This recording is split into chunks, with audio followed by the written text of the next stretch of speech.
Hey, everybody. Welcome to tonight's live. We've got a really special guest tonight. I'm looking forward to learning a few things. Hop over in the chat. Let me know. Let me know what you think. If you have any questions, we're going to hop through it here. So our guest tonight is Mr. Andy from Practical Accuracy. How are you, buddy? I'm good. It's good to be on Texas time. That's right. Texas time is its own time zone. You'll always see me say that. So, Which so we is were just the same talking a little time bit zone ago. as me. So Yeah, it's you're on, actually, yeah, I forgot. You're on Texas time as well. I'm a little further north though. Yeah. So, welcome to the show. Welcome everyone. Looks like we got a couple people watching here. So, why don't I let you just tell us about a couple things about your channel, and we'll get started on to tonight's topics.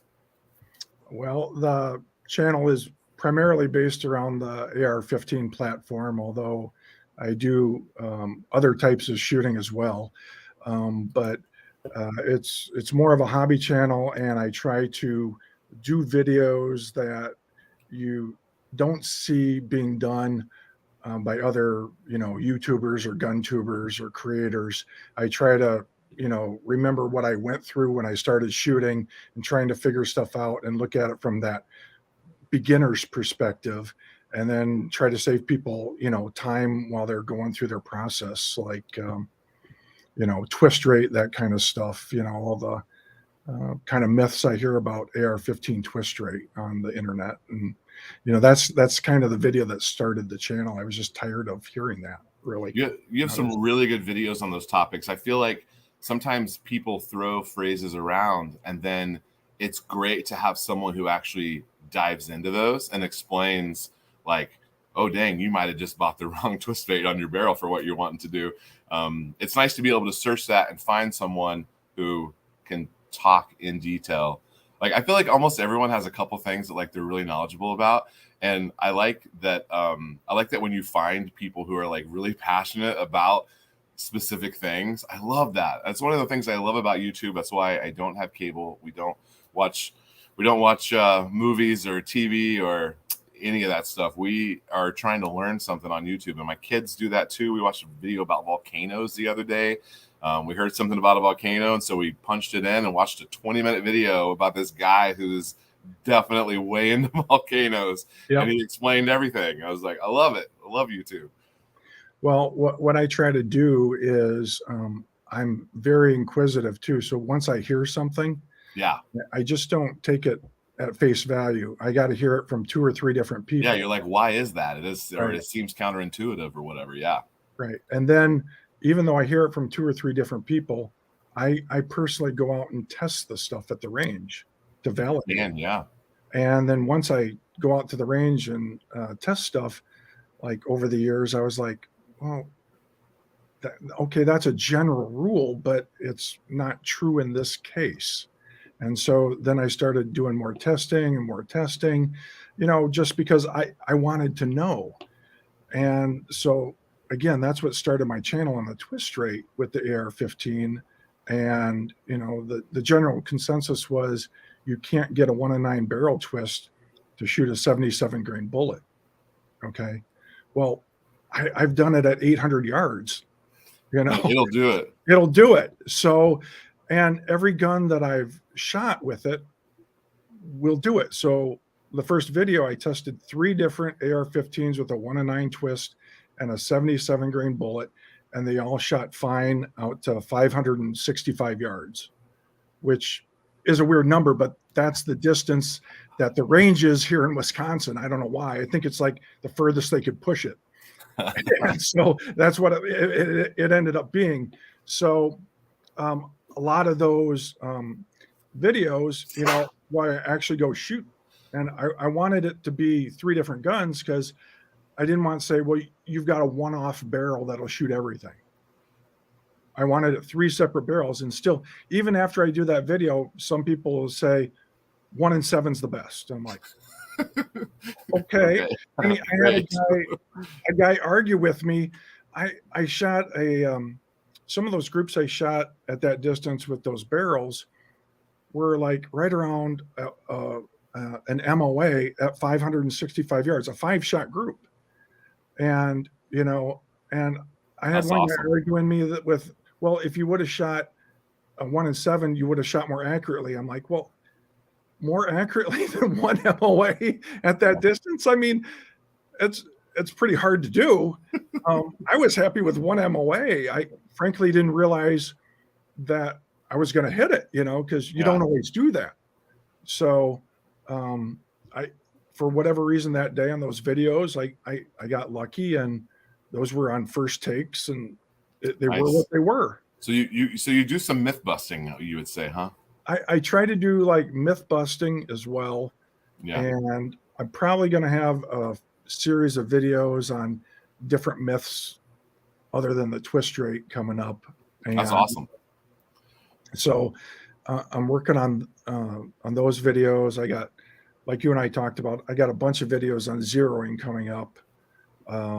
Picking a zero, how to zero. We can find some questions from people and kind of help guide you in some of those videos. Let's take a look at the chat here. We've got MC. He's a longtime subscriber and follower. Mr. Bending Ballistics is in the chat. And AR Guns. And my buddy Miles Rost is over there. He's a reloader. So, yeah, I got some people here in the chat. So do you think, we're just kind of what we were talking about here, do you think that, like, especially with some of the like technical things about twist rates and grains, twist rates, I mean, there's even some nuances and different scopes and things. Do you think that like people kind of regurgitate information sometimes and then it just kind of becomes like lore or like oh well, this guy said whatever, and they don't, it's like it never gets pushed? Like you're saying, like you can't shoot this grain out of this twist. It's like, oh well, then it just kind of gets reverberated around, and then it's like, well, no one ever actually checked to see if that was true or not. Do you think that happens? I think that happens a lot. And, people will make general statements like a faster twist is needed to stable longer bullets. Okay. Longer, heavier bullets, which I agree with. But in the AR platform, it doesn't matter. Okay. So once you start getting out into the, larger calibers, 6.5 Creedmoor, 300 Win Mag, 300 PRC, those calibers and those Magnum calibers, it makes a bigger difference on the twist rate pairing those rifles.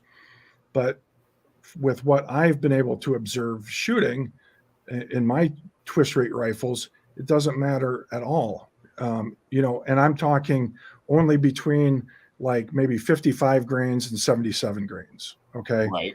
Because I haven't shot, a 40 grain bullet to test it. And I know there was problems with 1 and 7 twists years ago with,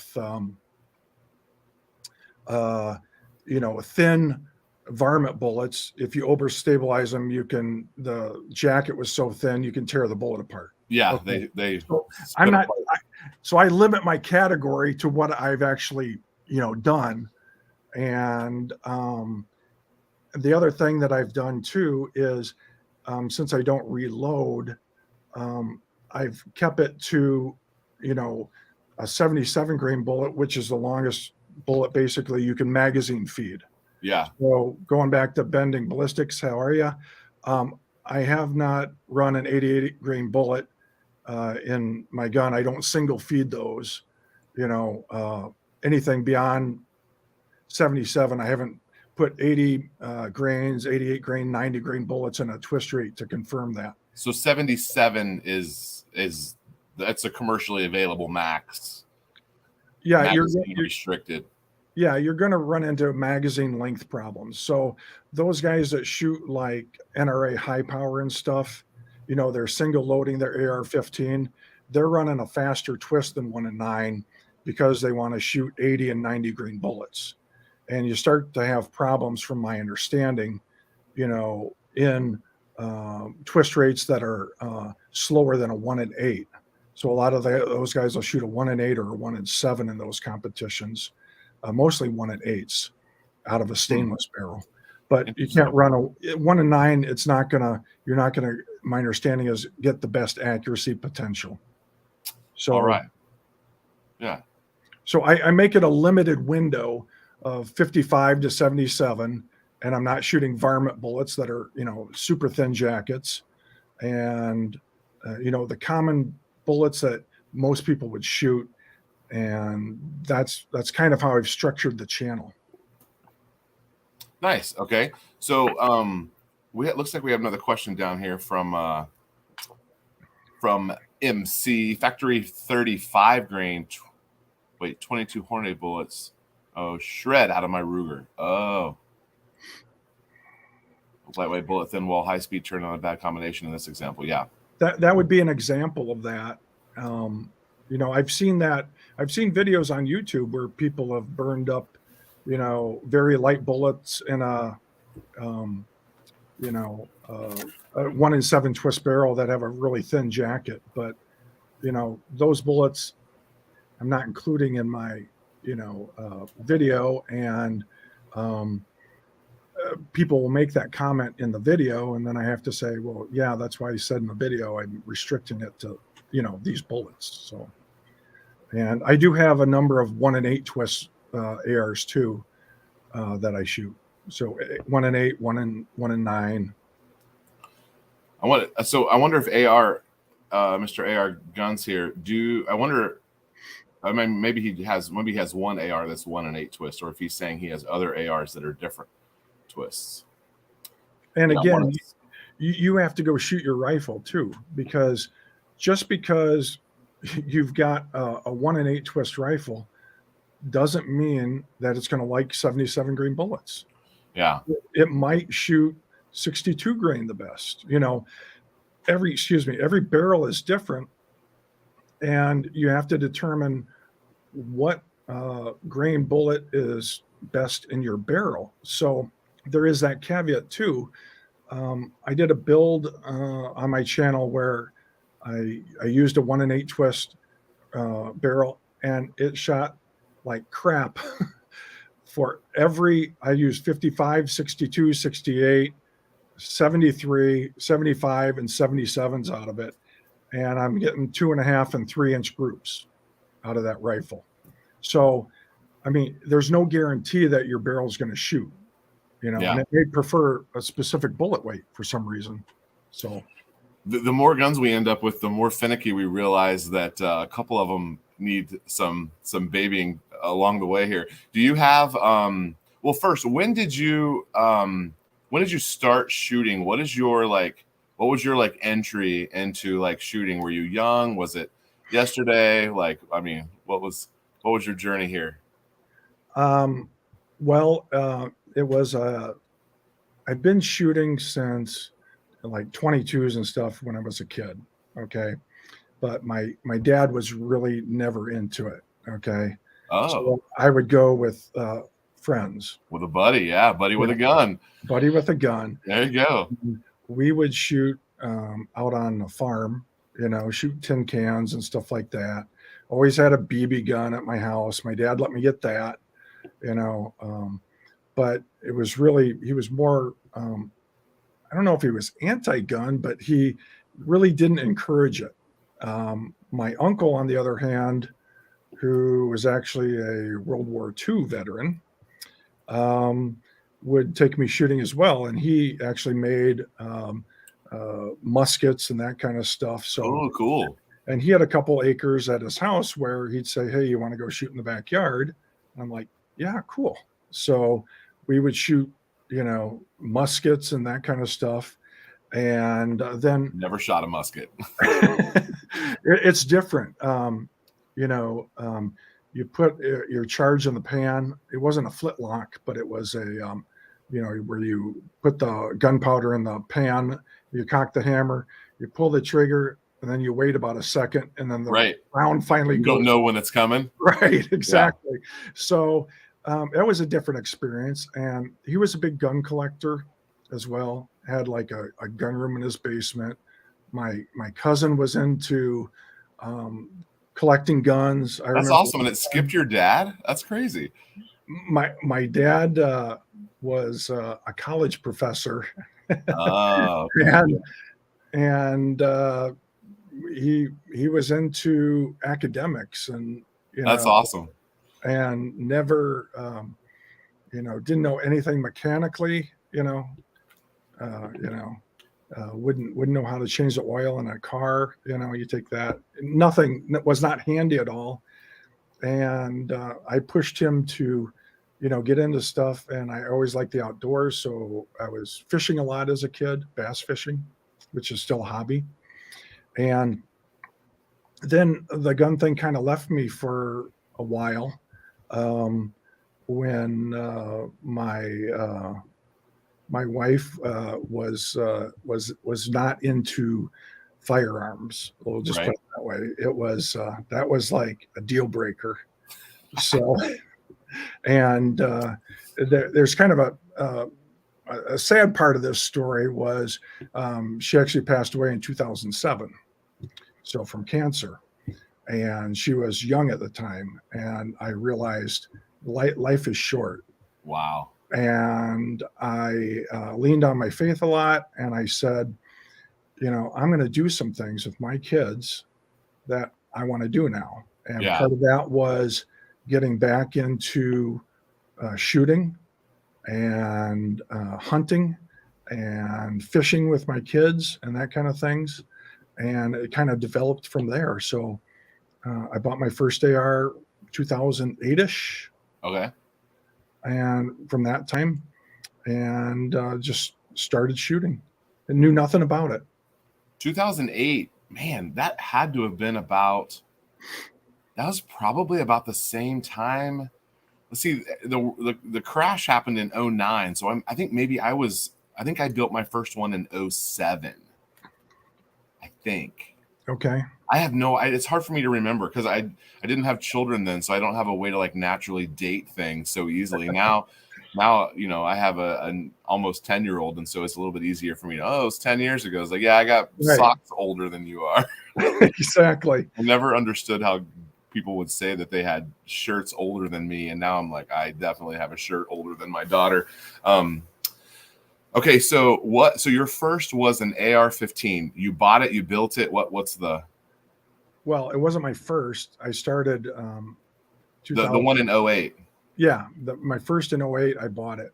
Okay. And I never built one until about a year ago. Oh, really? Okay. And then now I've got I just say more than one. That's all I say. a couple that I lost in my boating accident. I have more than one. But I let's say I'm knowledgeable about building them now. Yeah, that's cool. But I would buy them because when I first bought them, I'm like, I can't build these things. So if there was something different, I was like, oh, I got to go buy another one. So I bought another one. Then I realized, these parts are easy to change out. Right. Some parts. So then I started changing parts out on the gun. And then that kind of developed into, well, wait a minute, I've changed every part I can. Right. Then I only need one more part to build a whole new gun. That happens all the time. Right. So why don't I try building one? Yeah. And I'll put it on my channel as I build it. And then realized that's when YouTube got a little funky with showing builds. And so I had filmed all this build that I had done. And I wanted to film it in a way that your first build, like you see these guys building the first time, it looks like nothing, Yeah. Well, I had all kinds of problems getting my parts to go together. Yeah. And I filmed it so you could kind of see what was going on. And since that time, I've been able to build more than, as you say, more than one. And it's gotten easier. And once you've done it, more than once, you realize it's not all that complicated.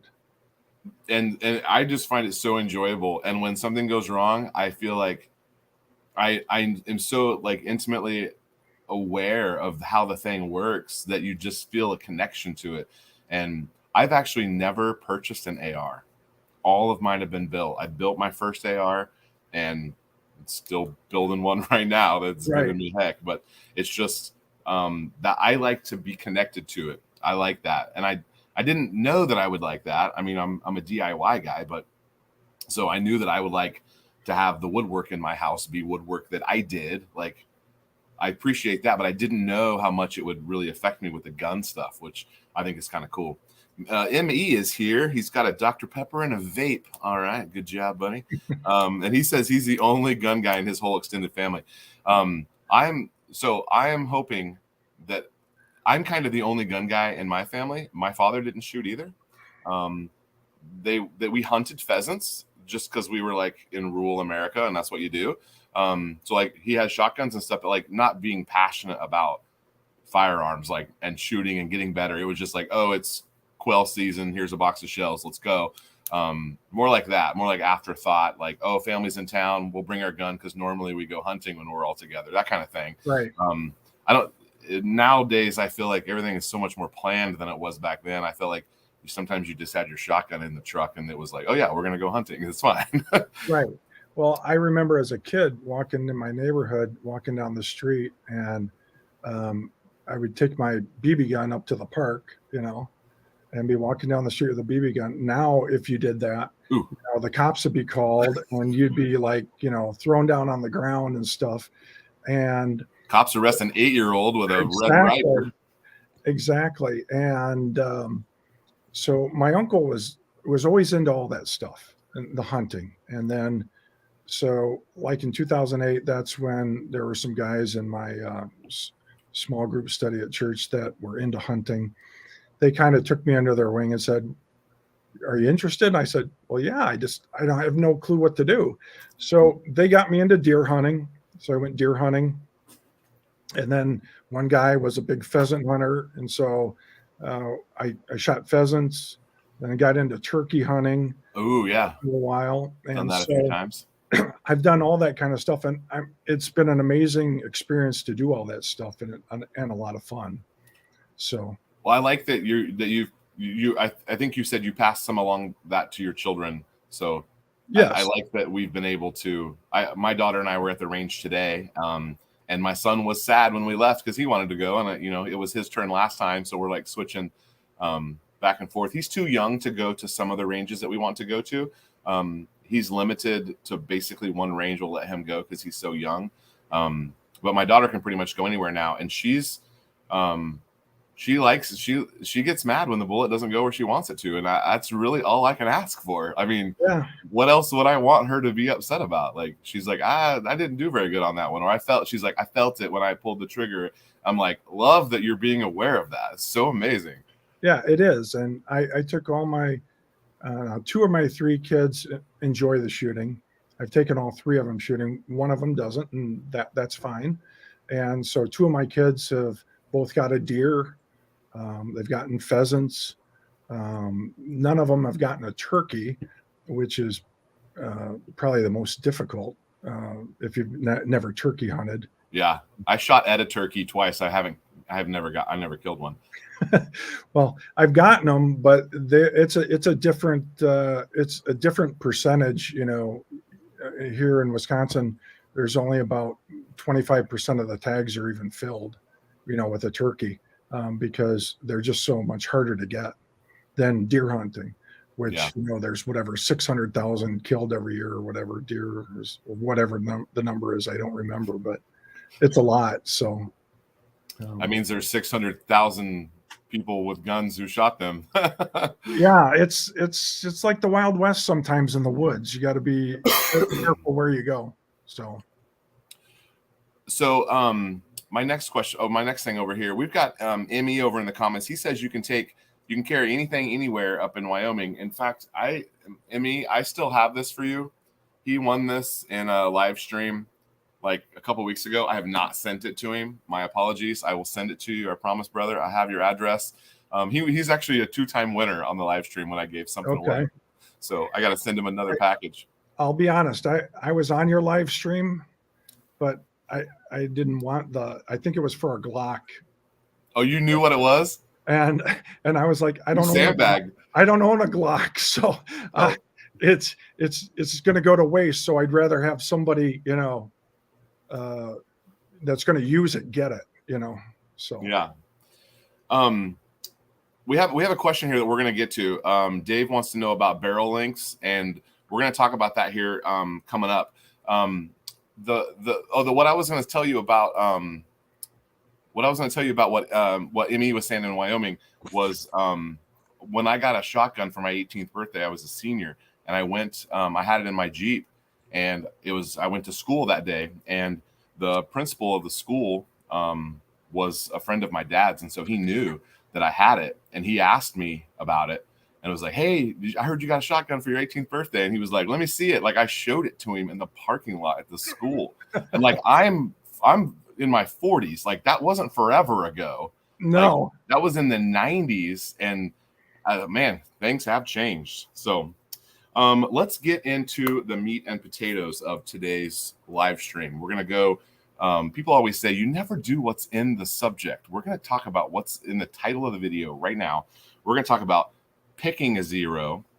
And maybe before we talk about picking a zero, we're going to talk about barrel length as well, and open sights, because Andy is a big open sights guy. That's my friend Dave out in Colorado. Oh, you know him? Okay, cool. Yeah, he's cool. Okay, he's got a great channel. So let's talk about how to zero first, and then we can talk about what you should be zeroing and why. So, do you want to talk about irons or optics, or what should we start with? Well, it's really all the same concept. Okay. And I will have a couple of, I don't know how many is going to be. I try not to make my videos too long, but it's really a 4 or 5 video series talking about this concept. It's hard to talk about this topic in the 5 minutes or 6 minutes or 8 minutes that you do on YouTube, without just saying generalities like, and usually the zeros I'll talk about will be regarding the AR15, but you can apply it to anything. I'm actually going to take notes here while you're talking. I'm hoping to learn something as well. Well, because you'll see a bunch of videos where people are like 36-yard zero is the best, or 25 or 50 or 100, whatever. But there's really, and to break it down simply without going into a lot of different boring nuances, it really boils down to 4 different things on your zero. And everybody's zero is going to be different. That's one concept. So you and I could both have a 36-yard zero, a perfect zero at 36 yards, and you could shoot at a target 200 yards away and hit it, and I could shoot at a target 200 yards away and be 4 inches high over the target. Okay. So everybody's zero will be different. So there's basically 4 considerations, and the 4 considerations are the height over bore of your optic, okay, the velocity of your bullet, the distance to the target, and the size of the target. Those are the 4 huge factors that make a difference. So if you have a height over bore of, let's say, iron sights, which is 2.7 inches, okay? Are you just measuring that with a micrometer, or is that a factory number, or would you trust the factory number? Well, you can trust the factory number because on the AR15, the middle of your bore to the top of your pick rail is approximately 1.2 inches. Okay. So, and it's like 1.21 or 1.22, the thou won't matter. Okay. Right. It's 1.2 inches. So your optics from the manufacturer will be able to tell you how high the optic sits above the rail. So a lot of my scopes on AR15, they sit 1.5 inches above my rail. That's just based on how big your head is, right? Yeah, it really does. Yeah. But that's a typical AR15 height over bore is going to be 2.7 inches. Now, is that going to be, is that the center of the bore? The center of the bore. So that would be tough to measure without some specific tooling? Yeah, you can measure it, but the easier way was I just looked up the schematic drawing or whatever you call it on YouTube, on the internet, and it'll show you exactly. It's like 1.21 or something. But if you built your AR and you've got an aftermarket rail on there, and you've got, maybe a Magpul or a Troy or a Midwest Industries flip up on there, your iron may be different than the drawing, right? Well, it depends on what you add onto the top of your pick rail, what kind of riser. But typically it's going to be 2.7 inches, That's and interesting. I've never considered that before. I need to look into that some more. oh, it's huge because there are risers now that go up to 3.5 inches. Okay, Right. height over bore, and so that distance is going to really determine a lot about your zero. And even before we got on the internet today, I ran some ballistic calculations based on those numbers, like 2.7 to 3.5 inches on a 25-yard zero. And it's amazing the difference that the height over bore will make. Okay. So even if you're running the same velocity, the same bullet, the same, same everything. So, man, yeah, that's tough. Let's see if I can minimize without turning you off here and see if I can pull these up on my computer and I can tell you. So if you run a 25-yard zero, okay, and I'm going to run a 62 grain M855 green tip bullet at 3,000. Okay. I'm just going to pick a number of 3,000 feet per second. And you have a perfect zero at 25 yards. All right. If you want to write this down, Eagle Run at 225 yards, okay, you are going to hit 11.1 inches over your aim point. Okay. Okay. So you'll be 11.1 inches high. That's enough to miss.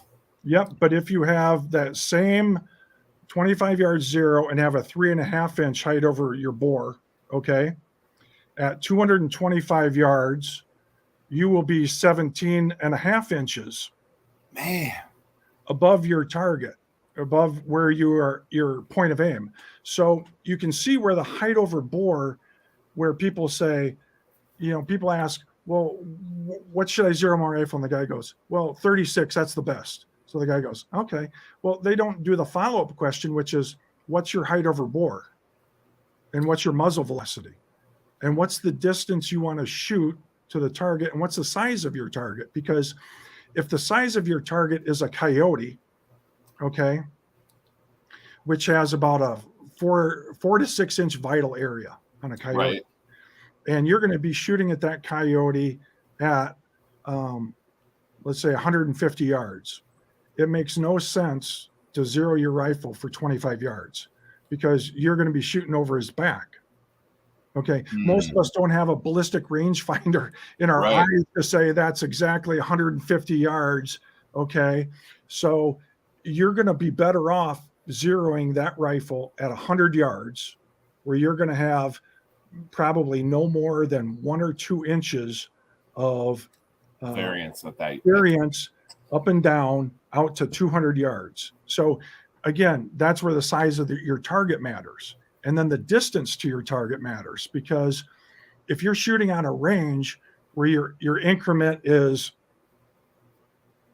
100, 200, and 300 yards and you're shooting gongs, right? Yeah. Well, you don't have to worry about a 265-yard shot. Right. And it depends, the range, am I shooting at an 8-inch plate? Is it a 4-inch plate? Is it a, IDPA 18 by 30 inch plate? Those all make a difference as to what your proper zero should be. Now, I did do a video on, I think you've watched it a couple times, on the best zero for your self-defense rifle. I've watched, you have a ton of views on that video, and 1% of them are from me. well, good. Thank you for the 2 cents in ad revenue. Right, exactly. So, but at that distance, when you're shooting 25 yards, your zero is not going to matter. When your max distance is 25 yards, you only have to really be concerned about your offset, your height over your bore, and what that's going to be. Because, if you zero at 25 yards and you shoot at a target 7 yards away, obviously your bullet's going to impact way lower than your point of aim. So until you get to 25 yards. okay, so this is the wrong caliber for this discussion, but maybe this is the only correlation I have to this.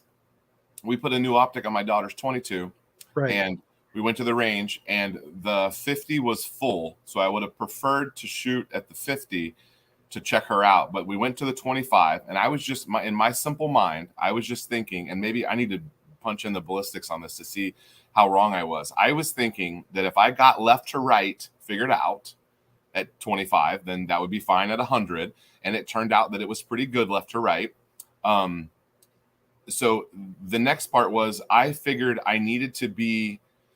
I figured if I was if I was an inch or two high, then at least I could figure it out when I got over to the 100.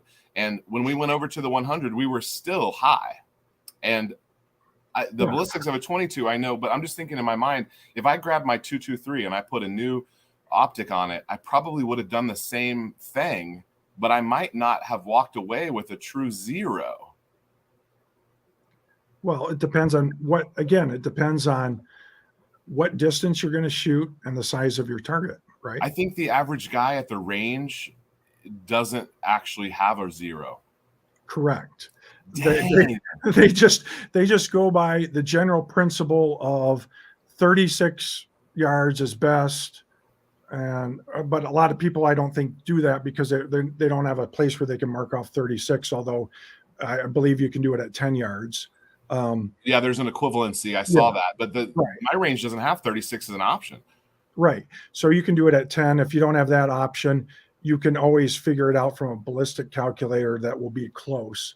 But if you're not catching my drift, I'm not a big fan of the 36. I think there's a way better zero for your AR, but in most situations, just generally. So Miles asked, how did we get talking about 25? 25, from what I recall in your video, 25 was what you recommended.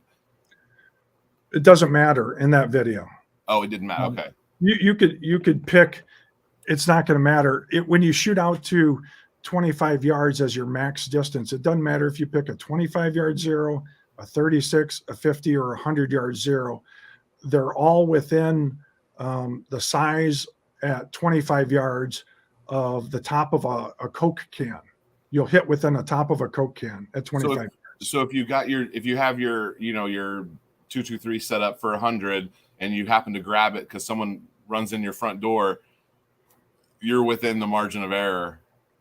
Well, that's if they were 25 yards away. Right. So most people, and they run in your front door, you're going to be probably 15 yards or less. So you're actually got to train for your offset, because if you aim at their nose, right, you're going to be hitting down here. Right. Because at 25 yards, you're hitting up here on your nose. Because it's closer to what the center of your optic to the center of your bore is, the closer you are. Well, the bullet is closer to the center of your bore at 0 yards than it is at 25. At 25, it's going to be 2.7 inches or whatever your optic is zeroed for, whatever that distance is.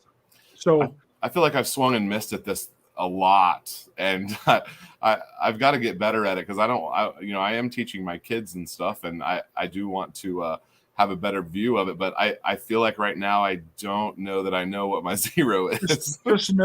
Just know that on a home defense, it's not going to matter. Well, that throws everything out the window anyway. That was the point of my video. Right. It doesn't matter, because when I got my first AR, I'm like, I don't know what the zero is, and then I realized I go through all this stuff, and it doesn't matter. And I've gotten a lot of comments from people going, I was stressing over my zero, and now I don't, So it will not matter at that distance.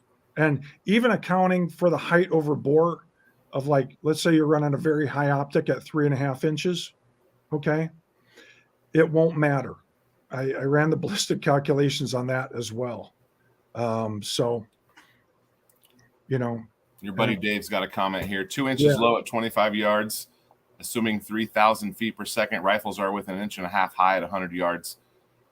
Over 3,000 requires an adjustment. So that you're going to have to dig in on your gun and your ammo. Right. And you're going Well, to have to know some things in order to figure out exactly what that is. right. Well, Dave, I'll tell you this. Dave knows what he's talking about with his rifles.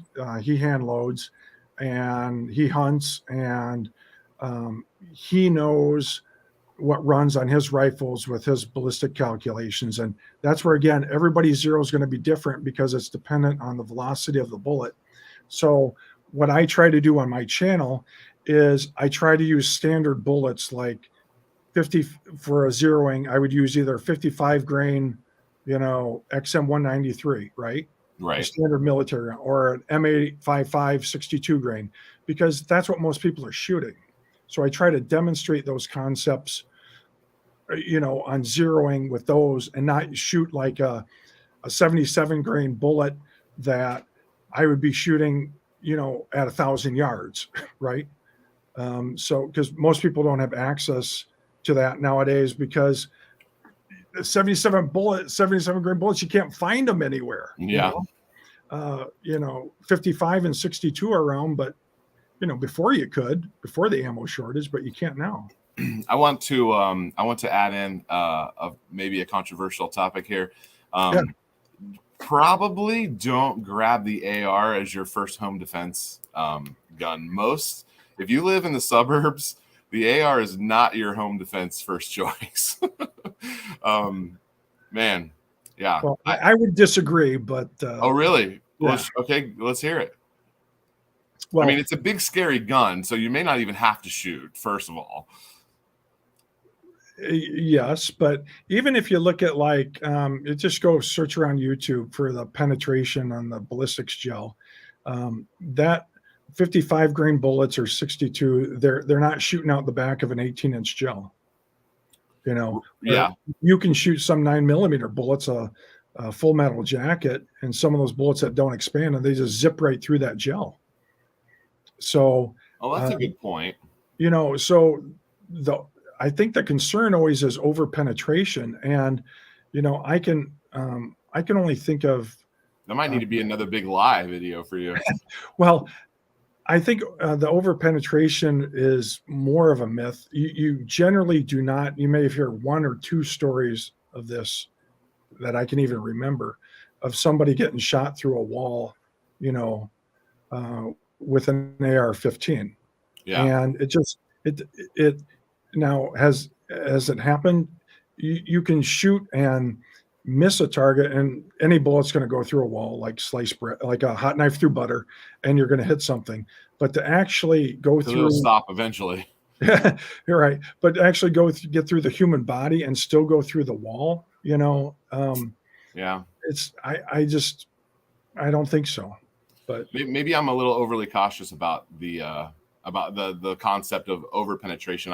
I want to be responsible for where my bullet goes, but I also know that if there's the rules are out the window whenever it's a crazy situation. If someone's breaking down your door or something, my front door, I would just probably shoot right through the door. Yeah. Well, you got to be careful there too, because you don't know, is that other person being chased by somebody else and they're banging on your door for help? Yeah. So you have to know your target and what's beyond that target too. So shoot first, ask questions later. That's not going to work. That's not a good idea.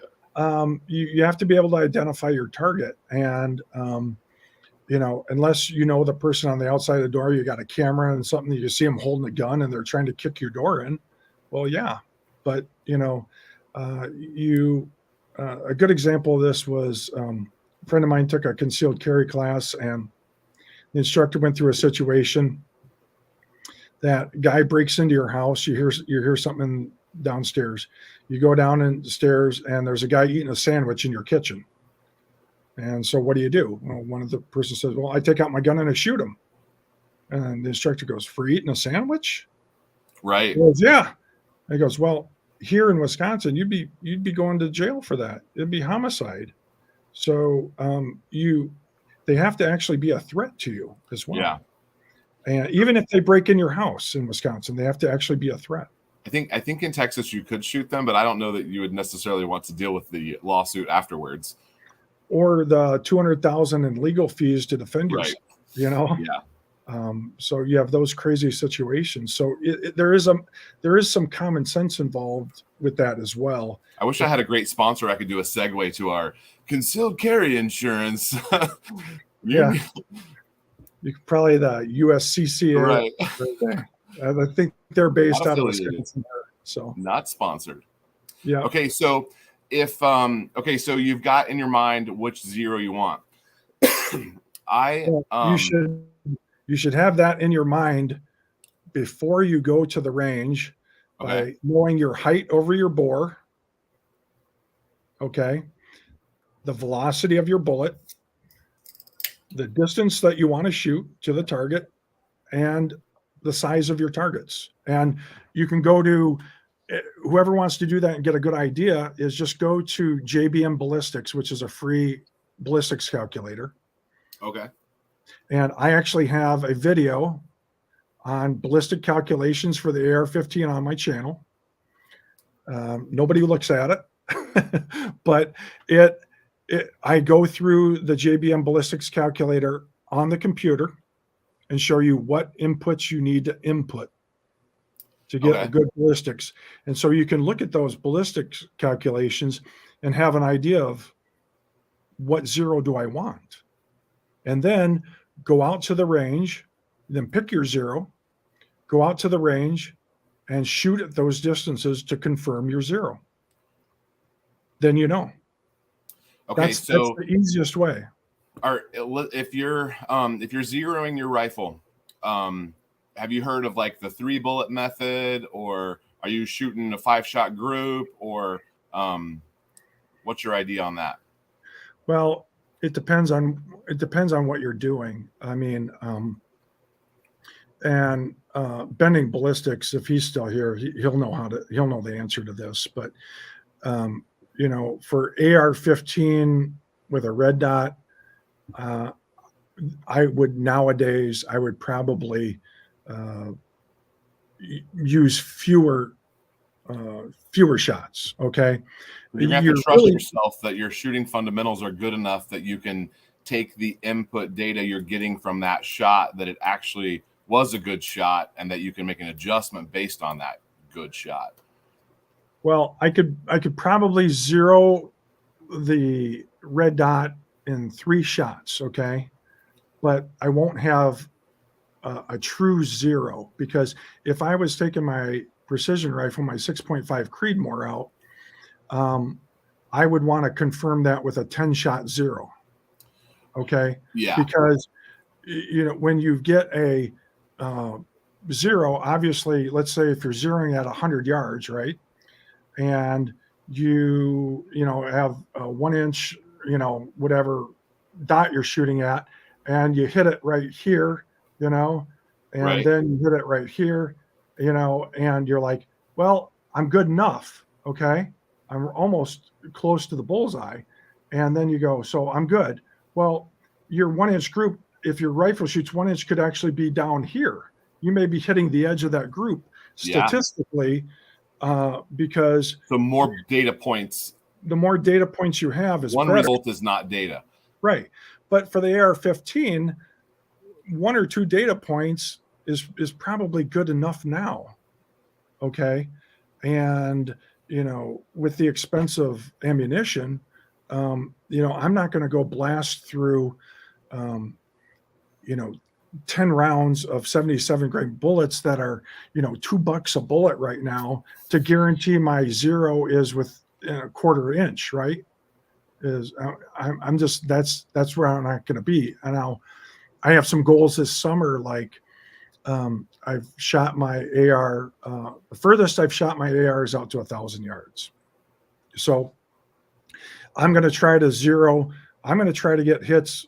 I've got an AR set up now, and I guess I always have bigger goals than sometimes I meet. Right. But I'm going to try to get 1,500 yard shots with my AR. Okay. That would be myth busting some stuff right there, because you talk to the local yokel at the range and he'll say, no, you can't hit anything past 200 with your AR, 300.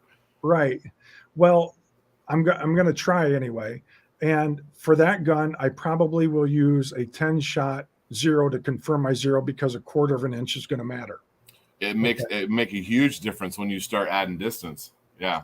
At distance, it's gonna matter more, So I will do it for that because I want to know. But for your typical red dot that you're doing at 50 yards, Right. or 100 yards, you could use a 3-shot or a 5-shot group, to confirm, or if you even wanted to do 2 shots to confirm, which I've done in the past as well. It just depends on your application. And again, what's the size of the target you're shooting at and how far away is it? Because so to confirm those zeros, so there's not really a simple answer is what I'm trying to explain. That the guys that have the zero your rifle in 2 shots, it can't be done because they shoot 1 shot. Let's say they're 3 inches from the exact center of the bullseye. Their next shot goes to the bullseye. Okay, well that's fine, but if you have a rifle that shoots 0.1 inch groups, a tenth of an inch group. But if you have a rifle that shoots an inch group, you might be on the outer edge of that inch, at that distance, and you get more data points on there, and you're a half an inch off. Well, does a half an inch really matter with your red dot? Probably not. You're not going to be shooting 4-inch circles. But if you're trying to hit, a 4-inch gong at 100 yards, it might make a difference. Yeah. Or if you're shooting in a rifle league. One year I shot in a rifle league, okay? And I was shooting my AR15 against guys that are shooting like 6.5 Creedmoor and 20 power scopes, okay? Right. And I had a 10 power scope on my AR shooting factory ammo, and they were hand loading. Well, my zero had to be perfect because, they had such a huge advantage on their rifle setup. Right. But again, and of course I didn't win the league, but your fundamentals had to be pure. But it taught me about the rifle and how to zero it and how to, shoot in a competition style where, your flyers counted. Yeah. we all go to the range and we get a flyer and we go, well, that was a flyer. Right. Well, when I had a flyer on this one, I'm like, well, that counted for score. So, Yeah. And the way the range was, the league was set up was, you got some warm-up shots on the first couple of weeks. And the last few weeks of the course fire, there was no warm-up. So it was your first shot counted for score. Oh. And you were shooting 100 to 300 yards was the distance. So cold bore. It was cold right bore, out the bag. Right off the bat. And that cold bore could have been at 100, 200, or 300. So you had to know your elevation adjustments as well. And whatever you shot you got 5. You had to shoot a total of 20 shots.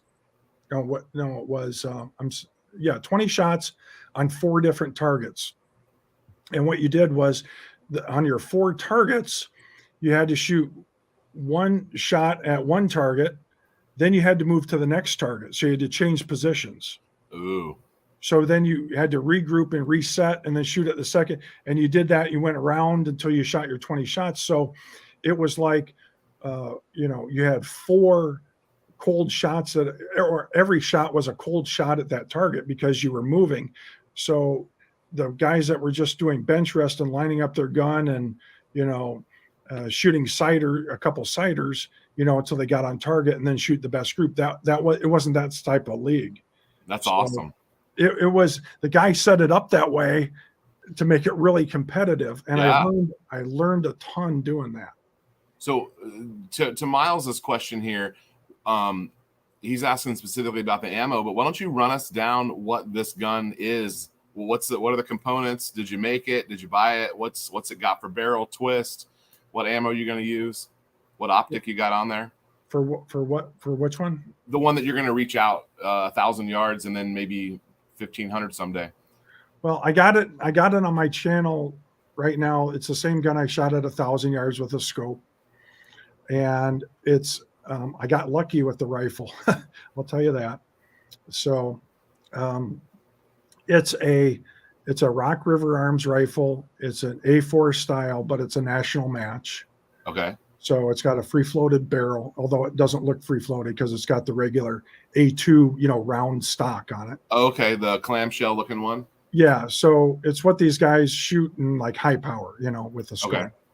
Okay. So it's just a regular, it's got the front sight post on there, the A style front sight post, a 1-in-8 twist stainless steel barrel, 20 inches long. And I did upgrade the trigger. I put a Geisley National Match trigger into it. Okay. So that I could adjust it the way I liked it. Is that a 2-stage trigger? 2-stage trigger. I don't know that I've ever shot a 2-stage trigger. I like them in the AR, so I prefer them. And so then on top of it, I had a Night Force scope that I was running, which was I believe a 4-to-16 power attacker scope, which was a good quality scope. And so I took that scope actually off the rifle, and I put on an IOR Veldata scope that I had. So I just put that on. So I got to get a 0 on that. So, so I put that on because I had a more elevation adjustment range on it. Right. And then I bought an ADM mount that gives me, I think, I can't remember if it is 40 or 50 minutes of angle built into the big. So I have to have that to get out to that distance. Otherwise, my scope won't, Yeah, there's not enough adjustment inside of the scope. Not enough adjustment. And I don't really like holding over with my reticle. Right. I like adjusting my elevation with my reticle, and I can hold my wind. I try to dial a little wind on there, right. And then I can hold the wind a little bit to try to get out to that distance. And so that's what I've done with my 6.5 Creedmoor and my 300 PRC. It's the same concept. Okay. That I did with that when I shot those distances. So I'm just going to try it with a 223, and I use factory ammo. So I don't have 223. 77 grain, the Black Hills Tip Match King. Oh yeah, okay.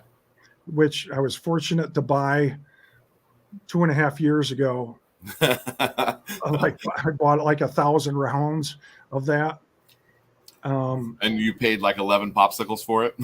Exactly.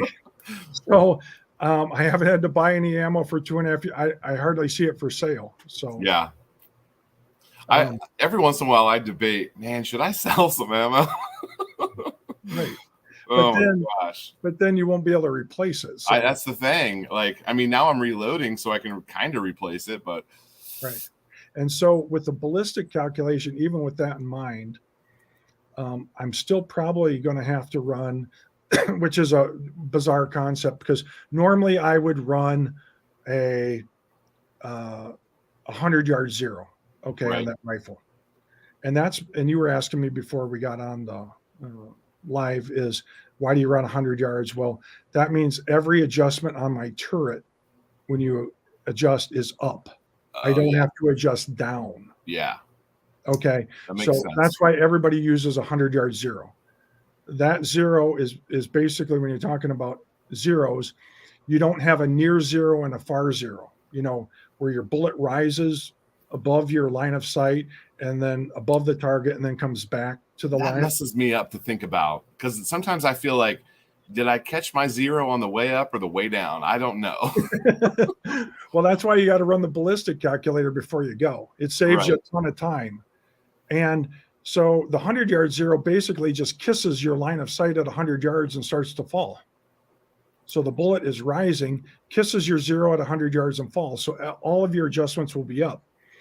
But with where I am above sea level, I'm not shooting at 5,000 feet above sea level. I'm shooting at, 800 to 950 feet above sea level, which makes it more difficult to get out to distance, because I've got my air is more dense than you would be in the Rocky Mountains, shooting in lower density air. Yeah. So I don't get as good a ballistic coefficient. So what happens is, on that one, I'll probably have to run a 25-yard zero. Okay. Because Oh, that will get me out to at least 350. I haven't run it yet, 375 yards before I even have to start using my turrets as an adjustment. interesting. Gets me some extra distance. So like when I shot my iron sights out to 1,000, as my friend Dave was saying, um, with my AR-15, I had to adjust that zero to a 15-yard zero. So uh, to get out to 1,000 yards, because if you used a normal 25-yard zero, I wouldn't have enough elevation clicks. Yeah. So there's times when I will use a zero that's closer than 1,000, and to get out to 1,500, I'll probably, if I can do it, I'll probably have to do that. But then what I'll do is I will shoot the zero at 25 yards. Okay, make sure it's perfect, and then I'll go out to 100 and shoot a group and make sure that my windage is good, because I want to confirm my windage at 100 yards, not 25 yards, to give there enough Yeah. time to be variance and any wind that could be involved, which won't be a lot, but you want to confirm your windage at 100 yards. But if my elevation is on it at 25, then what I would do is go confirm my distance out probably around the 500-yard mark, or I might just go out to 1,000 and confirm my ballistics, which I'm pretty sure I know my BC because I've shot the same bullet out of that gun. I should be right on at 1,000. So I have my elevation set and then proceed out to see how far I can go. That's awesome. It looks like Night Custom Builds is here. He's been helping me out with some Glock trigger stuff. Oh, good. He's got a channel. And then Bending Ballistics is back, and he has been begging me and begging you to come to Kentucky and shoot with him. I don't have any idea how I'm going to make that happen, but I would love to. And I'm way more excited about it now that I actually have a gun that can do some distance that I'm passionate about and that I've been struggling with. I would love to, but I'll have to lower my ego expectations, because I believe he's going to clean our clock with whatever gun is shot. So I don't know why does he want. I don't know why he doesn't want to come shoot against me, because I'm not going to be much competition. I will try though. Well, I won't either. He's leagues above me, but I would love to go do that. And like I explained to him, my only issue is I can't shoot prone because of my neck. Oh, really? I have to shoot off a bench or standing. Those are my options. And I mean, I wish I could shoot prone, because if I could shoot prone, I would be interested in shooting competitions and stuff. But there's no physical way of doing it with my arthritis in my neck. It's just my neck won't bend that way. So Emmy in Wyoming, he's way up there. He's nearly 9,000 feet. Yeah, that makes it easier. So, which, I always thought I would do a rant video on that topic, but when I always come around to it, I'm like, nah, I'm not gonna do a rant on that. But Miles says he's enjoying the collaboration here between us, and take the trip and write it off. My YouTube channel is definitely listed as a business, and I definitely deduct every single thing that is seen on the channel. I made baked potatoes on my smoker this afternoon, filmed a short, writing off the baked potatoes.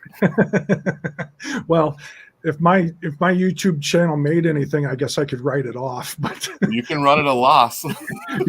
There's not much to write off. So you would give yourself a loan. Pardon? Put it on a credit card, give yourself a loan. Yeah. Yep. So let's see. Dave's got a comment here too. Oh, where we go. John Wayne and the horse shoulder just started signing off. Right. I just shoot professionally. I'm not that great. Oh yeah, right. Exactly.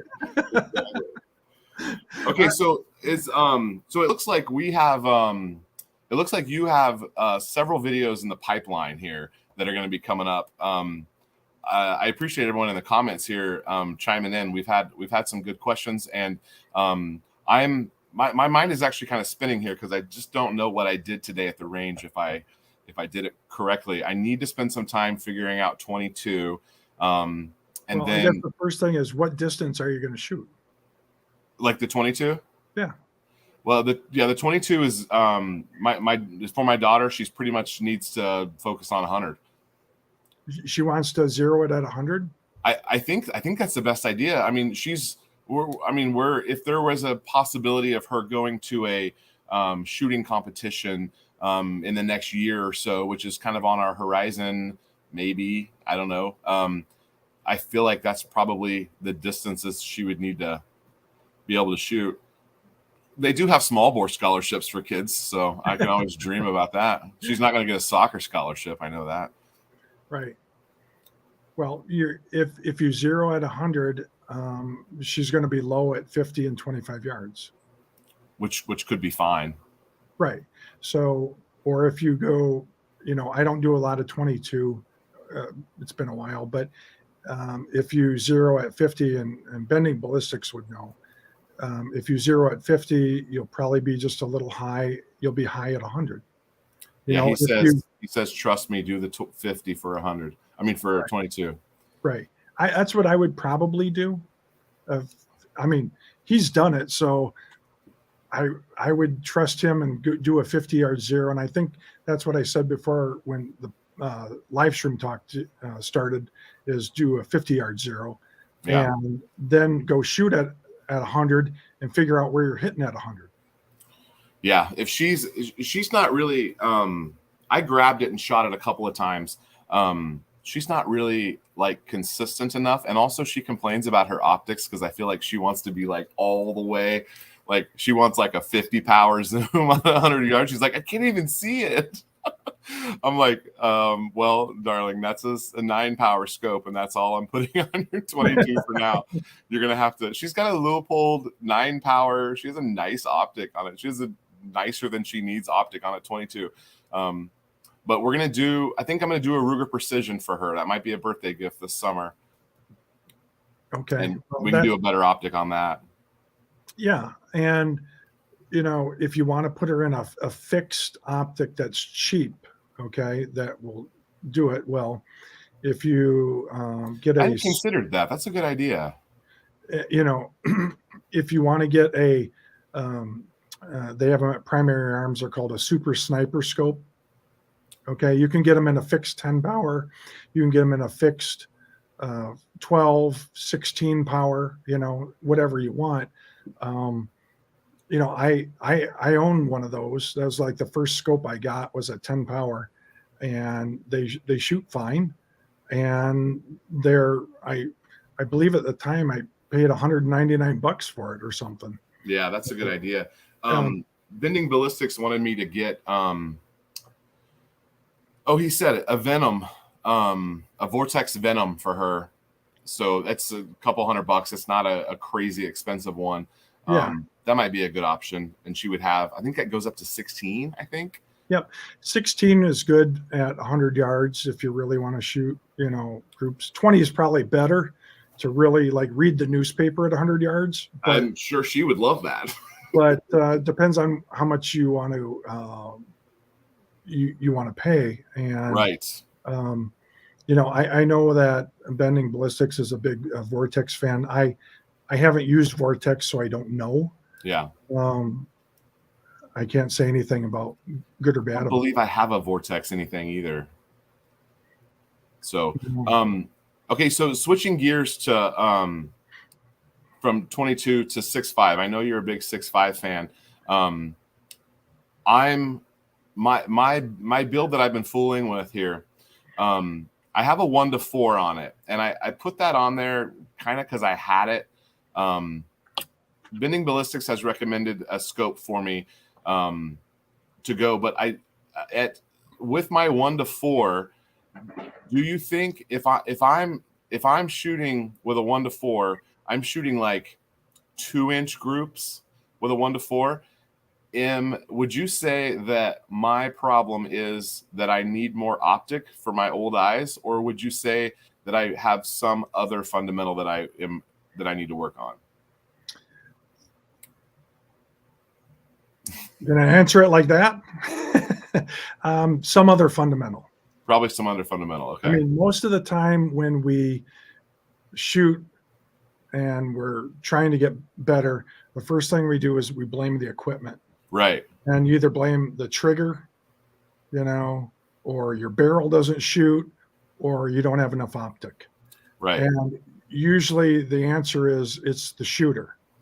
So, and I can give you a couple examples because even on my channel again, I shoot I can't remember right now if it's 3.5 or 4 power ACOG. Okay, and I shoot under an inch group with that on my channel at 100 yards, a 5-shot group under an inch with an ACOG, and that's a 4 power, I believe. Okay. So you can shoot under an inch group with that. Now, so I guess the first thing I would do is work with your fundamentals, okay, your trigger control. And the only way to do that is to go out and shoot. And then, before you do that, go out and dry fire, okay, practice at the range, put your rifle down and get at 100 yards and dry fire your rifle. And when you click the trigger without the recoil, look and determine, are my sights on the target or did I move my sights? And if you've moved your sights when the click went off, you know that there's something within your body position or your hand position or your trigger control that's affecting the rifle's movement. So make sure that your fundamentals there just with the trigger control are good. And then shoot some groups and determine, am I using recoil management, consistently? Okay. Am I pulling the rifle into my shoulder with the exact same pressure each time? Because if you do not, am I putting the rifle in my shoulder or on my collarbone? Okay. So when I shoot my 6.5 or my 300 PRC, I've changed my position. And I used to shoot, like everybody does at the range, kind of on a 45-degree angle to the rifle. Okay. Okay. And I would shoot my 6.5 Creedmoor that way. Like where you've got it. You've got it angled on the bench. And I was doing shooting that way. And then I bought a 300 PRC with a Ruger PRC because I wanted to shoot a Magnum caliber, right? Right. Well, I started shooting that way, and I was shooting like 1.5-inch groups with that rifle, 5-shot 1.5-inch groups at 100 yards. And I was like blaming the rifle, blaming the scope. This thing doesn't shoot. I know I can shoot this way. And what it ended up being was I actually watched some videos that Mark and Sam from Australia, that guy that, shoots, is 22, whatever, 3 million miles and hits a 2-inch target or something like that. That guy that's, leagues above everybody. So, and his point was it's the shooter. And so I messed around with it and I said, this is what I'm going to do. Because I went up to a Magnum caliber, I don't square off at a 45-degree angle to my rifle anymore. Okay. I'm directly behind the rifle, like I was shooting in the prone position, and my rifle doesn't, now I don't know which way to move. Right, it's backwards. Doesn't come into my shoulder pocket anymore, but comes directly over my collarbone. Okay. Okay. And by that way, so I'm straight behind the rifle. I can manage the recoil management of that rifle much better with that Magnum caliber, getting fully behind the rifle like I was in a prone position. And when I changed that one position, that rifle went magically down from 1.5-inch groups to 3/4-inch groups on that rifle within the first range session. Okay. Yeah. So it's a combination of recoil management and your trigger control. And I did notice in your shooting that you've got the, I can't remember what they call it, but you put your thumb on the side of the stock as well. Okay. that's how you shoot it and you've got a pistol grip on that rifle. So most people also think that if I just put my thumb onto the side of the stock and I, engage the trigger that way, that will magically make them a better shooter. Okay. You're saying put your thumb on the same side. No, what I'm saying is most people think on a pistol grip, when you grab the AR-15, you just grab it like a monkey, you're like that. But most people will then rotate their thumb and put it along the side when they go shoot at distance, thinking that movement magically makes them a better shot at long distance. But it doesn't work that way. You have to have your fundamentals down, and just moving your hand is not going to magically make you shooter. Now it might, okay, but you have to figure that out. Like when I grip the AR-15 at 1,000 yards with my iron sights, I still grab it like a monkey. Okay. And that's because I fooled around with my grip and I figured out my grip, how much tension I've got on my hand, how I'm pulling it back to my shoulder. And then I've also monkeyed around with putting my thumb at the side of the stock. And what I found out was it didn't make any difference to me in my ability to shoot better. But what I felt was my recoil management without my thumb behind the pistol grip, it was not as consistent because the rifle would go back just that little bit and made a difference. Okay. And so I learned that when I was shooting in the rifle league. Now, there are some rifles that I have. I got a Bagara 6.5 Creedmoor where it's not comfortable for me to have my thumb over the stock. Right, because it's a different, Okay. And different fire control. Correct. A different fire control and the way the stock is set up. So my thumb is more over the side. It's a comfort. And I'm trying to engage that trigger by pulling it straight to the rear, on each rifle. So you could have a different grip on each rifle.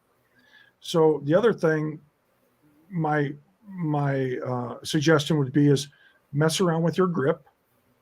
Okay. Mess around with how far you put your finger inside on the trigger. Yeah. I want that to be in the same spot. And I do struggle with that. Sometimes I feel like, I really was way in on that one.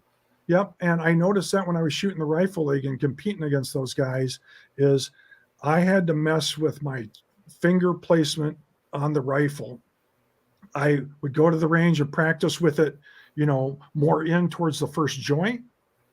And then I would go practice with it on the pad and see where I was more consistent in shooting my groups. Okay. Yeah. In smaller groups. So it's really trigger control, recoil management, which still matters on an AR-15, although there's not much recoil. Your recoil it just has to be consistent each time. So you have to figure out what fits your body, and it's different from everybody, but there's no magical rule about, putting your thumb on the side of the stock that's going to make you a better shooter. It may be different it might be for you, but it might not. I 3D printed myself a grip for this gun, and it has a little thumb pad on the right side. And I've been trying to get used to that, but I do feel like my trigger pull is so hard that I almost need my thumb around it to pull on it. And I'm not not afraid to spend money on a part, but I also know that my fundamentals probably aren't good enough that I'm being hurt by the fact that my trigger pull is a little heavy.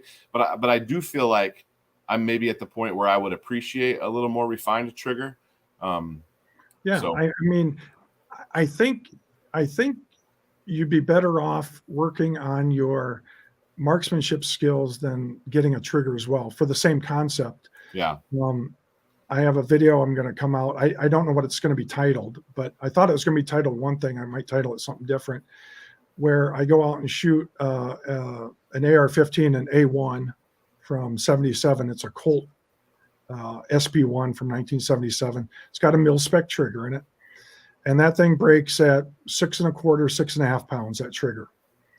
I could not fire that weapon with the pad of my finger. I was jerking the rifle around. You got to crank. Yeah, you got to get in there and crank. I had to crank my hand in there and almost go to my second joint to pull that trigger, and it outshot my A2, which has a 3.5 pound trigger, with the second stage being 1.5 pounds. I actually outshot that with that mil-spec trigger, using, good fundamental. Well, I shot them side by side, tried to use the best fundamentals I could with each rifle. But it's the first time shooting that rifle, and I got 1.5-inch groups out of that thing at 100 yards. And that's with a 6.5 pound trigger. So what that tells me is that for that rifle, that's the way I needed to grip that gun, with almost my second joint pulling it in that trigger. Yeah. And as long as I did that, I shot decent groups for iron sights. So I think you're better off working on your fundamentals first before see how tight you can get your groups first. And it's going to be recoil management, trigger control. And then once you've refined that, then say, you know what, I want to upgrade and get more magnification, or a better scope. Or I want to get a trigger that is a little bit easier to shoot, but you don't want to use the trigger as a crutch. But I do want to use the trigger as a crutch. Everybody wants to. That's why nobody wants to shoot revolvers anymore. Listen, I'm $200 away from being an expert shooter. Well, I hate to tell you, it doesn't work that way. So I'm trying to save you the money before you go out and buy something. And because, again, that's my comment about revolvers. Nobody shoots them because it takes more discipline. You can shoot them well. You have to learn it. Yeah. It's a learned skill. And once you learn that skill, then you can transition that from an AR-15 to a precision rifle, and you know how to practice. It's like practicing the guitar. Okay. You have to have certain fundamentals before you can move on. Yeah. And once you have those fundamentals, then you move on, and then you can transition from guitar to different guitar. Each guitar is a little different, as far as the neck size, as far as, all that kind of stuff. They play a little different, but you'll be able to play them all well, and you'll know how to practice it. Yeah. That's kind of the point of my channel, is how to practice it, because, that's why I have, like I said, I've got several ideas about how to practice that. And bending ballistics is true. Breathing is a huge fundamental. And I did different breathing techniques when I was in that rifle league. If you hold your breath more than 5 seconds, you might as well start breathing again, because you're going to start to physically shake. So some people will take a deep breath in and hold it. Some people will blow all their air out. Some people will take a larger breath, blow half of their air out, and start to pull the trigger. And I've tried all those different breathing techniques. Okay. And I've kind of settled on, more of a natural one, but tried those different breathing techniques and prep. Do you have a single stage or a 2-stage trigger? It's on the 6.5, the one it's a bone stock mil-spec single stage trigger. Okay. So if you have a 2-stage trigger, I did polish it though. I did my light AR job on it. I did not. It has a regular power spring. I could put a reduced power spring in it, but no, that won't make a difference. Yeah. So what you need to do is you have to know how that trigger breaks. So like if you have a 2-stage trigger, that's why I like the 2-stage triggers on the AR, because I prep the trigger and pull it to the second stage. Yeah. Then I start my breathing technique, and that stage is then set for 1.5 pounds. And I know how I like the trigger. And so then, and I know if I'm not on target and I'm holding my breath or not breathing for more than, I would say, 5 seconds, I just start all over again. So I'm not afraid to show this on camera here. Oh, which way do we go? This way. It's hard to figure out which direction. It's like right. Yeah. So this was today. Yeah, I'm gonna say I think if Bending Ballistics wants to comment that too, I would say probably fundamentals first, but you never know. It might be, you know, it might be you just put the gun together wrong. I don't know, because I put a gun together wrong that shot 2.5 and 3 inch groups, Yeah. and I took it apart, and which I haven't done my video on yet. But for anybody that's how many people are watching? So right now, We had like 10 or 11 last I saw. okay. So for those 10 or 11, I'll do a spoiler for you, which won't really matter. But I changed the barrel on the AR-15, and now I'm getting under an inch group on that rifle that I built. Oh. And I think it's going to work out to be about under a 3/4 inch. Okay, if I can get that on camera and consistently do it, then if I can consistently do it, then I'll go shoot one for the camera and then record it there. So I won't shoot like 1/2 inch or 1 3/4 inch group, and then the rest of the time I'm shooting 1 1/4 inch, Right. because one group doesn't mean that's what your rifle shoots. Well, my best group is a 2-inch group, and I definitely claim that, because that wasn't 2 inches right there. What I just showed you was probably more like 3 or 3.5. Some of them maybe even bigger. Well, I would work on like I said before, when I got that 300 PRC, I was blaming everything but me. And then I figured out, oh, I changed my shooting position and my groups magically shrunk. Wow. Well, I'm willing. I'm me. Yeah, I'm willing to say that it's me at this point, and I'm not going to jump out and buy a trigger. There is a different AR that I'm going to put a trigger in. I will upgrade the optic at some point. It's fine for what I want it to do right now. If I'm going to Kentucky to shoot with Bending Ballistics, I'll probably have to do a better optic. But so I do feel. I'll tell you, I don't think that's going to matter, to be honest. If we go there, I gotta give myself a chance. What we have, we're not going to have a chance. So I do feel. I'll say I feel somewhat uncomfortable behind the gun, and I think I probably maybe this is an equipment blame. I think I probably should put a bipod on it, because using the block that they have there at the range, I don't feel like it's the correct height for where I feel like I would be comfortable. And maybe I just need more time with it. I have 60, 80 rounds through this gun, so we don't know each other that well yet. I had a ton of problems with it, so it's only as of today and the last time I shot it starting to earn my trust a little bit, to where I can really devote some time to it. Every time I've been to the range and I've shot it, I've been diagnosing problems, and today it actually shot flawlessly, due to something I upgraded. So yeah. Well, I mean, are you shooting the same ammo every time too? No, see, that's the other thing. I'm going to be reloading this ammo, and I'm bouncing around on ammos because I want to see. I'm hoping it likes 140 grain, and so far I think it likes 140 grain. But I bought like 500 rounds of 140 grain bullets to load. So I've got some ammo that I'm trying, and I was hoping that I would find, I want to mimic this ammo. But so far, I'm not a good enough shooter with it to say that it likes a certain ammo. The 120 stuff did not group for me. Even at 50 yards, the 120 didn't group. So I'm going to throw 120 out. I think I can say that it's 140 it likes. Do you have a muzzle brake on it? I do, yeah. Okay. And the linear one that shoots straight out. Okay. What are you using for the front rest? The rubber block they have at the range. Okay. That might be part of it too. But I need a bipod. Well, you don't need a bipod. I don't shoot off a bipod because I don't shoot prone, but shooting off a bipod is a whole different animal. And Bending Ballistics would be better at that, but there's certain techniques you have to use. You want to preload your bipod. Shooting off of a bench with a bipod is a little harder to do.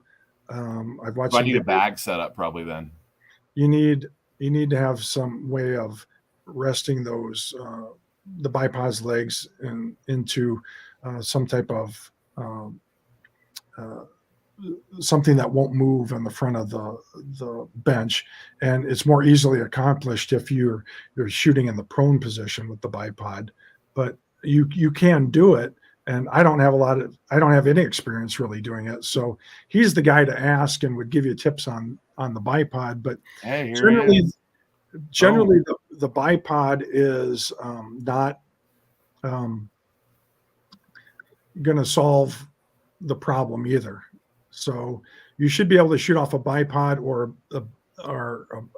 some type of front rest, um, equally as well. The kind of rule of thumb on their front rest is if you get it too hard, that front rest, it can cause your gun to jump a little bit. Yeah. So you don't want it too hard all either. So some guys get it too hard and their gun jumps a little high. You got to get the kind of the right combo as to the, not too soft, but not too, hard concept there to get that gun to recoil. You want it to recoil straight back into your shoulder. That was my intention with the comp that I got. It's got the holes that go straight forward. I was hoping it would not do the sideways thing. But I think the sideways thing is probably the best. Oh, really? Yeah, but well, there's a couple different. So I mean, upgrading the gun, there's some things that I could do down the road. But I'm going to shoot it as it is for now. I'm going to learn to reload it. I got the Dillon sitting right there. I've got everything I need to reload it. I enjoyed trying to wrap my head around some of this 223. I haven't reloaded 223 yet, and I want to reload 223, but I feel like once again, I feel like my rifle fundamentals just aren't good enough. Have you seen that guy Johnny's reloading bench that does the testing of the reloading? Have you ever seen his channel? Yeah, I have. I've actually watched a lot of the reloading stuff because before we got into a situation in this country where we weren't able to move freely, right? I was going to get into reloading, just start getting into that. And then when that situation happened, you could not find the components to reload. And so I just nixed the idea at that point, and I haven't gotten back into it because I think part of the fun in the reloading process is being able to go, okay, this primer is not working with this combination. I'm going to switch to this. I'm going to switch to this powder. Well, my understanding is there's still not a wide availability of primers available. And there's constraints everywhere in every component. Right. So those components not being widely available kind of slowed me down on that process a little bit. And the price on them is not, I mean, if it's the difference in getting it and not getting it, then you'd be willing to pay $2 a round or whatever. Maybe you could reload it for $1.50. You used to be able to reload it for 4 popsicles. Correct. But Correct. Yeah. So I have not, but I've seen his channel, and those guys that reload, most of the guys like Bending Ballistics, they reload for those competitions because it's so competitive. You have to squeeze every ounce of accuracy you can out of your rifle. And you're probably not, if you don't hand load, you're not taking it to the fullest extent. And I'm okay with that right now. So the weeds for me come on really quickly. And like yourself, I'm a super busy professional and I don't often have time for the weeds. I have a limited amount of time for my hobbies. And so when I sit down and I'm going to reload something, I feel like I want to not necessarily experiment too much. And when you don't have anything to rest on, you got a new gun, you got new ammo that you reloaded, you got a gun that you built, you got poor fundamentals, like it's almost as if it's a waste. I have to eliminate some of those variables. And I realized I do enjoy reloading, but it introduces so many additional variables that my thing is confusion says no. And that's a phrase that we use around my family a lot when we're trying to figure out stuff. If it's confusing for me, it says no every single time. And when when I don't have a good idea about where to rest on, like if I shot 50 shots out of this gun, like what am I resting on? Am I resting on the fact that I know the gun is correct, or I know that my fundamentals are pure, or I know that my ammo is 100%? And when all of those things are moving, it's impossible to actually settle anything. And that drives me crazy. Yeah, I think the best piece of advice I would have would be that you go back to since my dad was a professor and taught this, he goes, you go back to the scientific method, and the scientific method states only change one variable at a time. Yeah. And so I've learned that and taken that with the rifle shooting is I only work on one concept at a time. And if that concept does not improve it, then I go to the next concept and try to throw it out or move on or right. Because once you change three things at one time, then you don't know what it was. Yeah. And so I would approach it that way. First, I would get a front rest or a bipod so that you're not moving it. I would get are you using a rear bag at all? No, I just left hand support.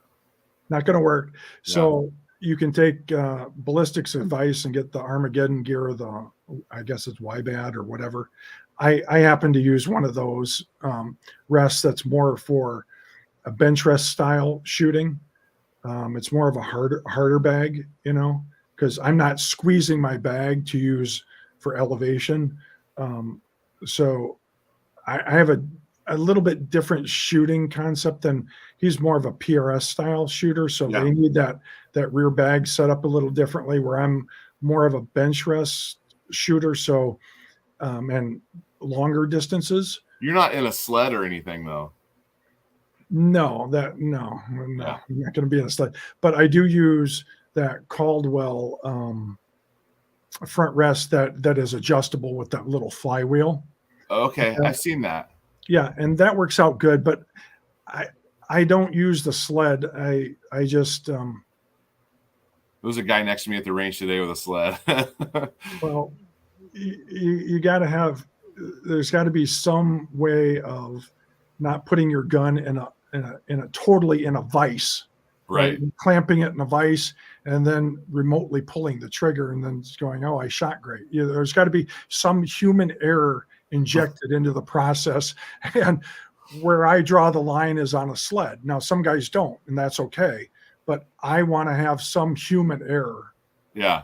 So I have, and I learned that from the guy shooting the in the rifle league. He wouldn't allow sleds, and some guys complained, and he goes, well, no, you're not going to shoot on a sled. We got to have some. It's not who's got the best clamp on the gun. It's you pull it with a string. Skill, right? So, so I don't clamp it in a vise. I draw the line there, and like even I'd be curious at what ballistics comment is, because even more of the bench rest people that have that harder sandbag in the back, it's different than what the PRS guys are using when they're squeezing that bag to get a little elevation, right, adjustment. And it's probably a little harder using that bag, I would think. Yeah. For shooting like groups and stuff. So I would give him credit for that's probably a skill that is a little harder to work on. You have to make sure you're very, steady with that bag. Yeah. If you squeeze the bag and you're not consistent with your hand pressure, you're going to have an elevation change. Yeah. Well, my wife is texting me. There's something going on with the moon that I need to go see. I think there's blood moon or something tonight. I want to hang out again with you sometime. Sure. I'll get in touch with you and we can do this again. And I did mention to Bending Ballistics that when we got to the end of this, I would try to have him. I didn't want to have 3 people on for the interview part, but we probably need to team up with him and do some more conversation on this. I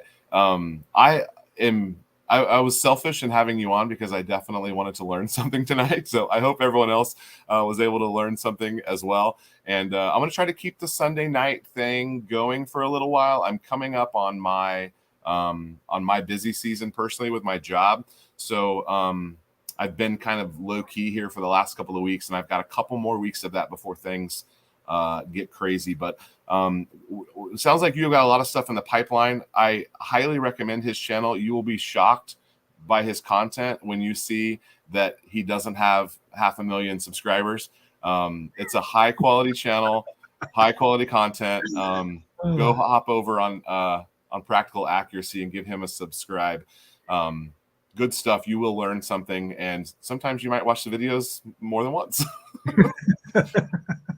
Well, thank you. It was fun doing this. It's the first time I did this, and hopefully I can get some other videos out and that are a little bit different than what you normally see on YouTube, and from a little bit different perspective. And I always have a lot of good ideas, and the problem is, like you said, it's getting them done and getting them accomplished with everything that's going on in life. So I have a box right here of parts and stuff that are next, like this next. And I don't know, I don't have a calendar. Like I wish I could, I wish I could do this as a job, but I do love my real job though. So I don't know that I would necessarily do this in place of my job, but you're not on Twitter or Instagram. So just comment and comment on his videos. And you've replied to me on there before, so I know you reply to people. I kind of like having a smaller channel, because I can at this point get to all the comments if I really want to, except maybe on the bigger video. Some of big videos, where there's just no way to respond to everybody. You have 1,000 comments on that one video. I think it's close to 2,000 now. Yeah. But I think that I like that format, and everybody always wants 1 million subscribers, but I like it being a little slower. So, how about 1 trillion? Yeah. So I like it. I like it being that way, and so I'm not sure if if you had 100,000 subscribers, if it wouldn't be the same thing. It would be it does lose something a little bit different. So I'm enjoying doing it this way for now, and happy where we're at. Change, right? So I may be coming up on, I think, 5,000 subscribers now. Oh, nice. Okay, good. Getting close to that. So, but we're ambitious people. If we're doing something, we want to do it well. We want to do it better. I'm sure you're the same way, but also the smaller community is pretty nice as well. Right. Well, I'm just happy that I'm helping people. And some of the videos that I put out, like I put one out based on strictly on the comments for my community tab when I ran a poll. And I just put on there, what kind of bolt carrier group do you run in your AR-15? And I put, AR-15 style or M16 style. And then at the very last second, I thought, I'll just put one on there that says, I don't know the difference. Okay. And I think 15 or 17% of the people said, I don't know the difference. And I was like, well, that group of people are the beginners. Yeah. Let's grab those guys. They don't know the difference. And I knew, all right, I'm going to do a short video on this. It's not going to get 1 million views, but I did it for that small percentage of people that respond to my polls that don't know the difference. And when I bought an AR-15, I had no idea what the difference was, Yeah. I think I learned back in the day on those Facebook groups before they got shut down. I learned from all the people on the Facebook groups. The fact that you guys haven't planned a trip yet. If there is any way for me to get there and I can make it work, I'll come. I don't care. I'm going to Arkansas in September, not to shoot anything, but I'm going to Arkansas in September. If there's a day that I can just keep driving to Kentucky, I know that's not exactly on the way, but well, I don't have his contact information, so I'll fix that for you. Here, he said he said to give you his info, so I can do that for you. All right. So some of those videos I've done, I know they're not going to blow up, but I did them for the people that watch my channel. And that was part of the learning experience. So it's not just all about getting the views on the channel. It's about doing something for the people that actually watch the channel on a regular basis. So I've got other videos I'm going to make that are going to come out that aren't going to do well. And I know that. And that's fine with me because there's a certain percentage of people, and my channel is really for those beginning shooters, okay, and getting them going. And if I can pass some wisdom on to them, and then they can go to somebody else that's got more experience than me and learn from them.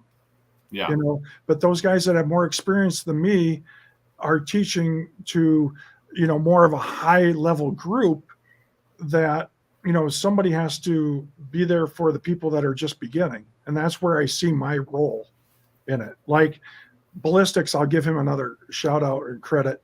He's way above me in shooting skill, and his knowledge is phenomenal. Okay. I'm not going to pretend to know about PRS shooting the stuff that he knows. Yeah. Okay. But again, for me, I can basically say, well, this is what you need to know, general rules about it, and then move on to somebody else like ballistics who's got more knowledge. And I'm happy with that role. Yeah. So you're not going to blow anything up for views on YouTube. Okay. Gotcha. Well, I think watermelon. I think I might do a watermelon. Watermelon. So, I was toying about doing a watermelon at 1,000 yards with the 5.56, and you should buy a brand new Tundra and see if you can hit it at a mile. So I was toying with that that concept, although I want to do that just because I want to do it. Right. I don't think it's going to get.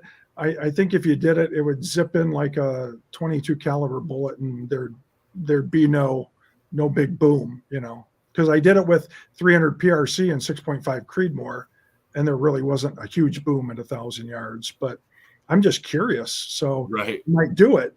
But then again, you know, you have to have the right wind conditions with that 223, and you know, to get your shots on target at that distance. But you know, it's harder with a heavier wind condition, I'll just say.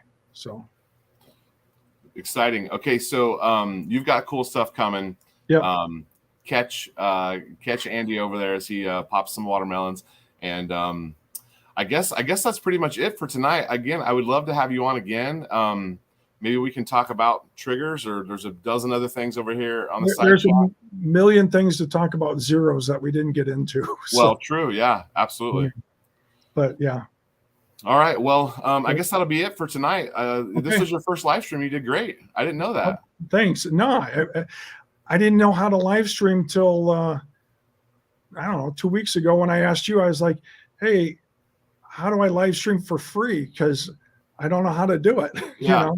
This StreamYard is great. I just have the free version, and I think we can have up to like 3 or 4 people in here, and it works great. Well, I got it. I got the StreamYard based on your recommendation. Yeah, good. And I did you know, how you could do one of those test ones in private. So I know I can figure it out. It's not that hard, but. Well, there's ways that like I can even put polls over here in the chat. Yeah. I haven't even played with that. There's all sorts of more stuff that can be done. Yeah. So I think I might do some live streams as well. Yeah, great. On my channel, just because I don't put a video. I put a video out when I get a video out. It's not a consistent. I'm every week, you know, because I got other things that I want to take care of, and a live stream. There's not a lot of prep to it. You know, you just want to talk. So yeah. Okay. Well, I guess we'll sign off. I appreciate you, and we'll talk again. All right. Thanks, Igor. We'll see you. Thanks, everybody. All right. See you later.